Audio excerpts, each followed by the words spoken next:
Hello everyone, welcome back to my YouTube channel. आज जो हम टॉपिक स्टडी कर रहे हैं वो है हर्डमानिया। जो हर्डमानिया है ये एक तरह का एनिमल है, ठीक है। एंड इसका जो बॉडी है वो पोटैटो की तरह दिखता है। पहले हम इसको कॉमन सी इसकी इंट्रोडक्शन में आपको दे रही हूँ। ये वाटर में रहता है, मैराइन वाटर में रहता है, सी वाटर में रहता है ये, ठीक है।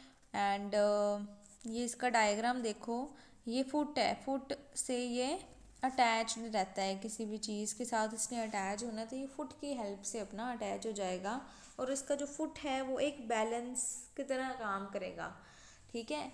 अगर कहीं मान लो इसे पानी में इसका थोड़ा बैलेंस लूज हो रहा है तो इसको ये एक बैलेंसिंग ऑर्गन के जैसे काम करता है फुट, ठीक है। इसकी कॉमन सी चीज़ें क्या हैं? सबसे पहले इसको सी स्क्विड कहा जाता है। ये नहीं है कि सिर्फ हर्डमानिया को ही ये बोला जाता है। जो क्लास एस्किडियो सी होती है, एस्किडिया सी, उनके सारे मेंबर्स को ही सी स्क्विड कहा जाता है, बट इसे भी बोला जाता है क्योंकि इसकी कैटेगरी में आता है। सबसे पहले हम इसकी क्लासिफिकेशन देखते हैं, फिर मैं आपको बताती हूँ। इसका किंगडम है एनिमेलिया क्योंकि एक एनिमल है।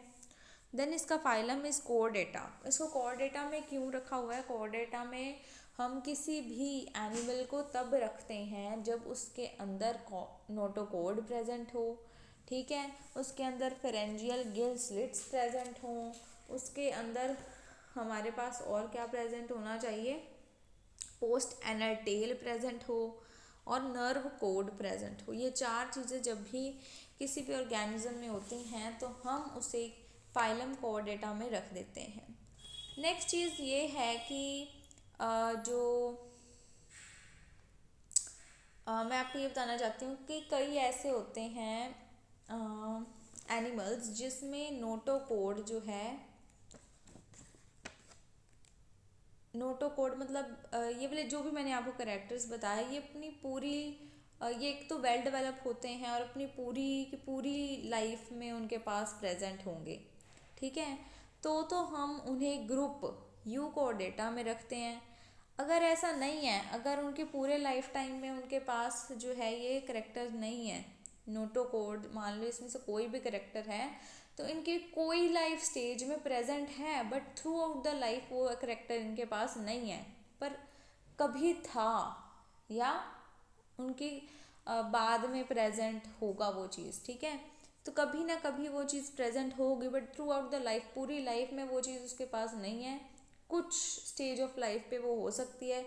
तो उस केस में हम उसे ग्रुप, उस ऑर्गेनिज्म को हम ग्रुप प्रोटोकोडेटा में रखते हैं।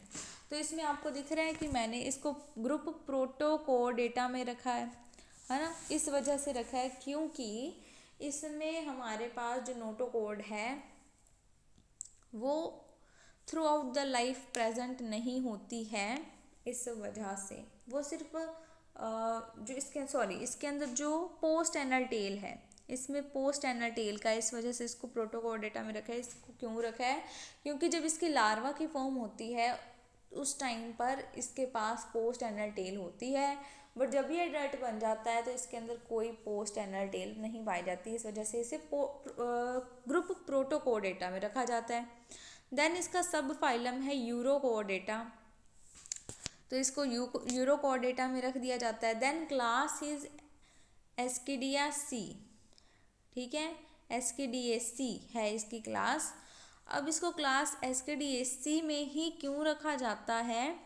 क्यों कि इसके अंदर जो है ये देखो, यहाँ पर ब्रैंकियल अपर्चर और एट्रियल अपर्चर मैंने लेबल किया हुआ है। तो जब भी ये हर्डमानिया को कोई भी ऑर्गेनिज्म मान लो टच किया या इसके ऊपर अटैक करने वाला था, ये खुद ही किसी चीज़ से टकरा गया तो क्या होगा? इसकी पूरी जो बॉडी है वो कंप्रेस हो जाएगी, ठीक है। और कंप्रेस होगी तो ये जो इसके रेड कलर के लिप्स बनाए हैं, मैंने इसको लेबल नहीं किया है, बट जो रेड कलर के मैंने 4 बनाए हुए हैं that are a kind of lips, ठीक है। तो यहाँ से जो है पानी निकलता है। ऐसा भी हो सकता है कि सिर्फ ब्रैंकियल अपर्चर से एक बार निकले एंड एट्रियल वाले में से ना निकले, मतलब अल्टरनेट भी हो सकता है ये चीज़, एक बारी ब्रैंकियल से निकले दूसरी बार एट्रियल से, या ऐसा भी हो सकता है कि दोनों साइड से इकट्ठा ही निकले।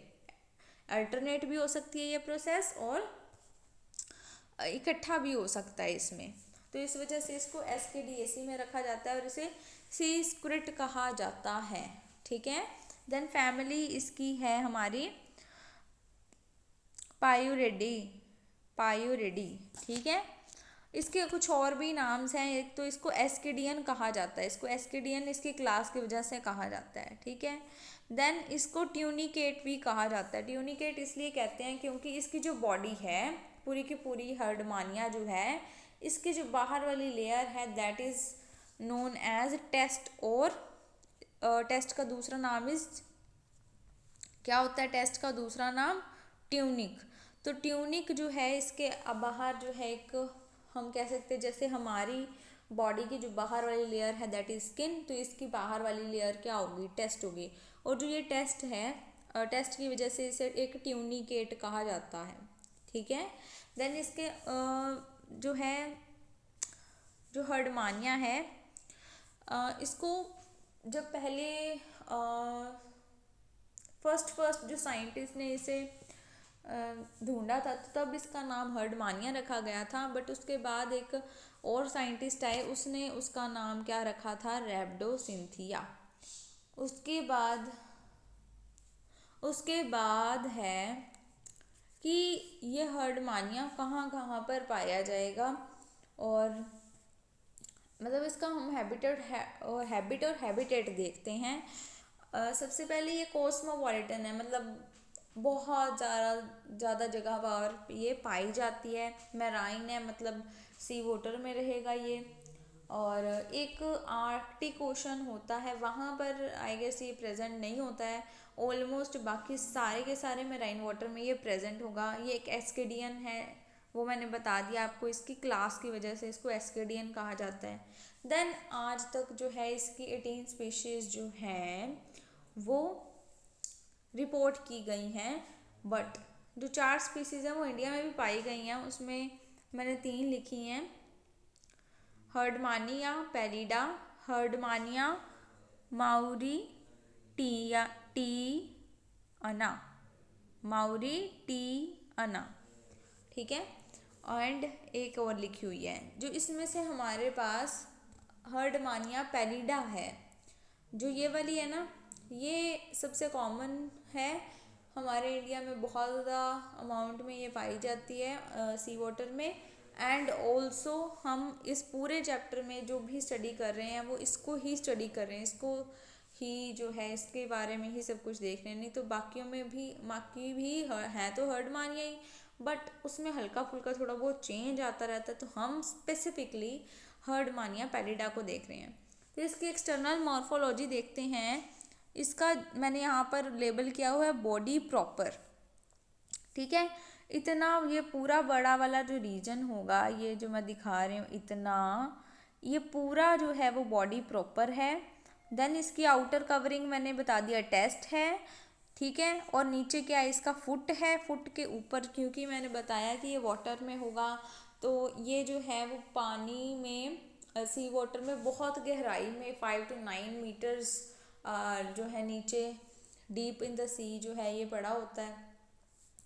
तो इस वजह से जो है इसके ऊपर कुछ फॉरेन पार्टिकल्स, फॉरेन मैटर लग जाता है, तो वो मैंने ये लेबल किया हुआ है। देन ये देखिए, ये मैंने बनाए हैं इसका ब्रैंकियल अपर्चर, ये बनाया एट्रियल अपर्चर, और ये है ब्रैंकियल साइफोन, ये है एट्रियल साइफोन। ये रेड वाले लिप्स हैं। ठीक है। जिसमें से वाटर निकलता है जब भी ये किसी के साथ टच होता है या कोई ऑर्गेनिज्म इसके साथ टच होता है सॉरी। देन इसकी बॉडी के बारे में देखते हैं। बॉडी जो इसकी बॉडी है दैट इज़ लेटरली कंप्रेस्ड, इसकी बॉडी लेटरली कंप्रेस्ड है, रेक्टेंगुलर है, 9 to 5 सेंटीमीटर लॉन्ग होती है, 7 सेंटीमीटर इसकी जो है ब्रेड्थ है, ब्रॉड है इतना, एंड 4 सेंटीमीटर थिक है। ये जो मैंने डायमेंशंस लिखे हैं ये एक अडल्ट में है। जब जो है ये थोड़ा सा इस एज हो जाएगी इसकी, विद द एज के साथ साथ जो है इसका साइज भी थोड़ा थोड़ा बड़ा होता जाएगा। देन इसकी कॉमनली बॉडी पिंकिश कलर की होती है, जैसे मैंने बताया आलू जैसी दिखती है, पोटैटो ट्यूबर लाइक, एंड इसके ऊपर कुछ रेड पैचेस भी होते हैं, वो ब्लड वेस्कुलर एम्पुला की वजह से है। ठीक है, और इसमें एक और बात याद रखनी है, इसमें जो ये वाला अपर्चर है दैट इज दूसरे वाले से थोड़ा बड़ा होता है। ठीक है, मैंने थोड़ा सा बड़ा भी बनाया है इसे। कई बार जो है ये हर्डमानिया किसी रॉकी सरफेस पे भी अटैच हो सकता है, तो कई बार इनके पास फुट जो है वो प्रेजेंट नहीं होता, या फिर क्या होता है कि जो फुट है वो फैल सा जाता है। ठीक है, फैल जाता है और रॉकी सरफेस के साथ अटैच हो जाएगा, ऐसे भी हो जाता है कई केसेस में। और कई बार जो है ये लिखा हुआ है कि फुट वाला रीजन होता ही नहीं है, जिसका ब्रॉड बॉडी वाला रीजन है उसका जो नीचे वाला पार्ट है वो थोड़ा सा फैल सा जाता है और रॉकी सरफेस के साथ जो है बिल्कुल अटैच हो जाता है, बिल्कुल चिपक जाता है। ठीक है, और एक और चीज़ मैंने इसमें बतानी थी कि वो है कि कई बार क्या है कि ये मोलस्क वगैरह के साथ अटैच हो जाते हैं, उनके जो शेल हैं उसके साथ ही अपने आप को अटैच कर लेते हैं with the help of their जो इनका लोअर रीजन है उससे ये उसके साथ अटैच हो जाएंगे, तो उससे उनको क्या जो है वो अच्छी चीज़ उनको क्या मिलेगा अटैच होके, एक तो उनको खाना ढूंढने नहीं जाना पड़ेगा, राइट। तो क्योंकि जहाँ जहाँ मोलस्क जाएगा साथ में ये भी चला जाएगा एंड ऑक्सीजन इनको मिलती रहेगी वाटर के थ्रू। ठीक है, एंड इसको खाना ढूंढने में दिक्कत नहीं होगी, इसे अच्छा खाना मिल जाएगा, जहाँ पर मिला ये खा लेगा। एंड ऑल्सो जो मोलस्क है उसको क्या फ़ायदा है, उसको ये फ़ायदा है कि कोई भी बाहर वाला ऑर्गेनिज्म जो है इसे पहचान नहीं पाएगा, क्योंकि ये अपनी बॉडी से उसका पूरा सरफेस बाहर वाला जो है वो कवर कर लेगा, तो बाहर वाला कोई पहचान नहीं पाएगा कि एक्चुअली ये मोलस्क के साथ अटैच है, तो वो बच जाता है अपने ऑर्गेनिजम्स जो इसे अपने प्रेडेटर से बच जाता है और इसको खाना खुना अच्छे से मिल जाता है। तो ये एक आप लिख सकते हो प्रोटो कोऑपरेशन में आता है। प्रोटो कोऑपरेशन ये होता है कि ये अकेले भी रह सकते हैं, दोनों मोलस्क और हर्डमानिया अकेले भी रह सकते हैं, और अगर इकट्ठे हैं कई बार तो इनको दोनों को फ़ायदा होगा। ये नहीं है कि वो अलग अलग नहीं रह सकते, अलग अलग भी रह सकते हैं। कई केसेस में होता है ना कि वो हमेशा इकट्ठे रहेंगे, अगर अलग हो गए तो फिर उसके बाद जो है वो सरवाइव नहीं कर पाएंगे, बट इसमें ये नहीं है, अगर अलग हो भी गए कोई दिक्कत नहीं है, they can survive without them. ठीक है, इनका काम चल जाएगा, बट अगर दोनों इकट्ठे हैं तो इन दोनों को इक्वली फ़ायदा मिल रहा है। ठीक है, एक इसमें हम और टर्म की बात करते हैं जिसको हम कहते हैं, और मैं जो बता रही थी इसमें होती है रेट्रोग्रेसिव मेटामॉर्फोसिस। ये क्या होती है, रेट्रोग्रेसिव मेटामॉर्फोसिस में होता है कि जो इसकी लार्वल स्टेज होगी वो ज़्यादा वेल डेवलप्ड काइंड ऑफ होगी देन जो इसकी एडल्ट वाली है। ठीक है, वो होती है रेट्रोग्रेसिव मेटामॉर्फोसिस। क्लियर है, तो ये मैंने इस आपको यहाँ तक जो है इसके एक्सटर्नल मॉर्फोलॉजी तक मैंने आपको बताया है। हर्डमानिया की इजी है, मुश्किल नहीं है, बट इसके सारे के सारे सिस्टम्स हमारे सिलेबस में हैं। आप इसकी जो है वीडियोस भी देख सकते हो यूट्यूब पे कि कैसे इसमें से वाटर जो है वो बाहर की तरफ निकल रहा है। You can say animation kind of videos जो है वो देख सकते हो।